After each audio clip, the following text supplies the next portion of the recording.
Right, okay, so this is just your format video for Research Project Assignment 3. Everything you need is in here, so you've got a work booklet, which if you just fill in, that'll give you the criteria. The PowerPoint I'm going to be directing you to throughout this video is by here, and the exemplars from Becca from last year. But I'll talk more about the exemplar in a minute. First of all, let's have a look at the booklet. So, just like all the other booklets, you'll see it's just filling in boxes, not the blanks this time, and it'll help you to achieve the criteria. So what you need to do first of all, you need to talk about your 5 objectives. So these 5 objectives are in Research Project 1 and 2. So if you look in Research Project Booklet 2 in the introduction section, your objectives are there. So if you copy and paste your objectives into here. Now what you need to do is you need to explain to me whether you've met or failed to meet these objectives. So you would have actually met all of these objectives. So if you come to the PowerPoint, I talk about here about whether you met your objectives or not.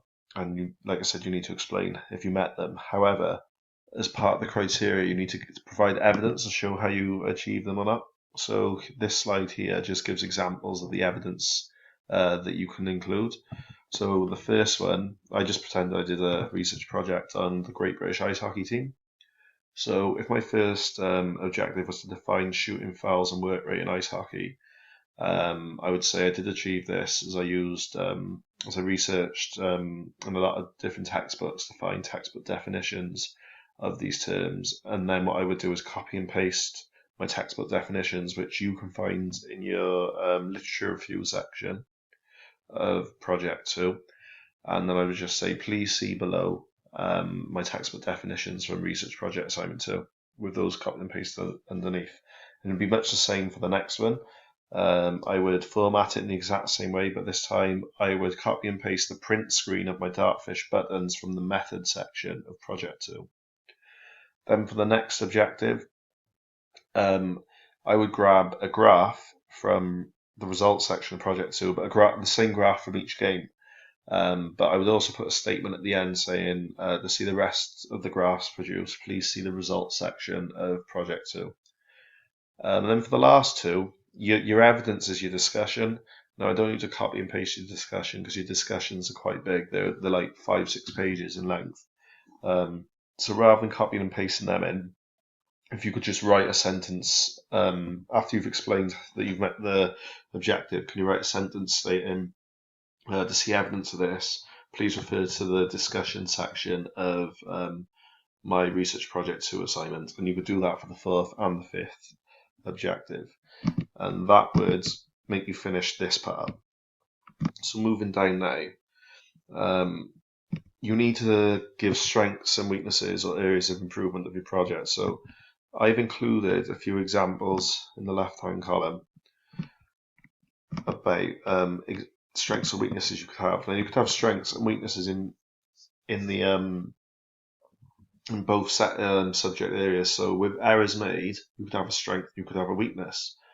So in terms of errors made, a strength, for example, could be that your coding was accurate because you wrote down the squad list before they started playing, therefore you knew who each player was. However, in terms of errors made, you didn't complete a reliability study. You didn't do that percentage error thing we all talked about, where you were supposed to get someone else to code 15 minutes of the game, and you were going to see if you agreed with each other. So that is a weakness. So you can have a strength and a weakness. In terms of designer method, should you have only analysed 2 games? Could you have analysed more? So a weakness of your project could be you only analysed 2 games. Could you have done more performance criteria? So all these things could be weaknesses. However, a strength could be you really know the sport well, and due to knowing the sport well, that increased the accuracy of your coding, made your coding quicker, increased motivation, etc., etc. In terms of data collecting methods, things like could you recognise the players? Would hand notation have been better than Dartfish? So if you think about the advantages and disadvantages of computerized and hand notation, you can call that a strength or weakness, it's up to you. In terms of time management, things like, did you finish the project on time? How long did coding take you? Did you actually research effectively? Anything like that. And planning, things like did you download the videos in time, set Dartfish up in time, complete your proposal in time, etc., etc. There is one more in the book which I haven't put in the PowerPoint, which is research. So by that, what I mean by research is, did you find it easy to get your textbook definitions, or did you really struggle? So do you need to improve your skills on like Sport Discus and Google Scholar? Also at the end with your discussion, you needed to find coaching manuals and research to back up your future recommendations to justify them. Was that easy? And then I've only put others in just in case you think of anything else you want to comment on in terms of strength or weakness. If not, you can just get rid of this. You don't necessarily need it. Then what's really important for this from this section downwards, you need to make sure you put in enough detail depending on what grade you're going for. So there's 3 criteria available. So you've got P5, M3, D2. So it's just a standard review, standard BTEC assignment, whereby the pass you're describing, whereby the merit you're explaining, and here for D2 you're justifying. Now these are key buzzwords at the bottom, which I want you to consider while you write in the boxes. So how was it a strength or weakness? Why was it a strength or weakness? So because, and what impact did that give on your project? So if it was a strength, what's the impact of that? Why was that strength good for your project? Conversely, if it was a weakness, how did that impact your project? So why was it bad to have that weakness? Right, following on, you need to give me examples of what you would keep the same and what you would change, stating why and what the impact would be, just like we just discussed. So I've come up with just some examples here you could put in. So you don't have to use any of them, but you can use, if you want to, you can use them all, I don't mind. So, but if you can think of ones yourself, that's fine. So what would you keep the same? So would you use Dartfish again? Now you know Dartfish well. Do you think it actually, do you think it was quick? Was it nice and easy when you put it into Excel to make your graphs? Things like your sport, because you know it well, would you do that sport again? However, because you only looked at one team, would you like to look at more teams in the future?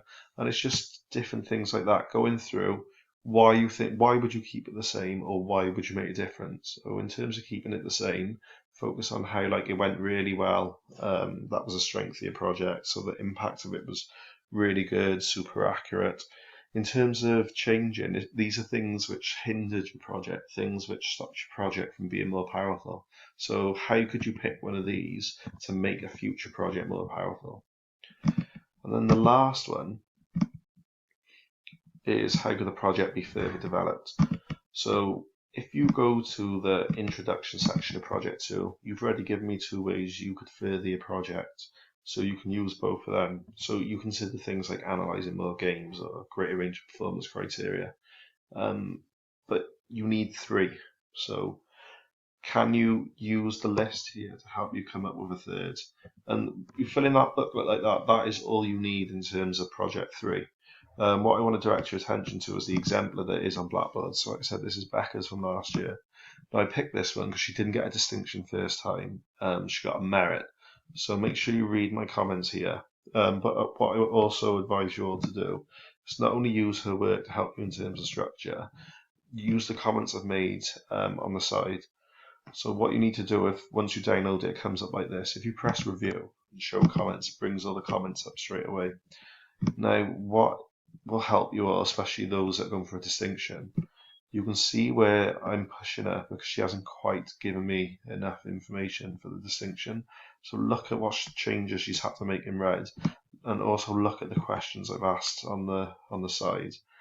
And if you use that effectively, so you got an idea for how much, like this is really good in depth here right at the bottom. You've got an idea of how much information is required and also how to push yourselves for the distinction.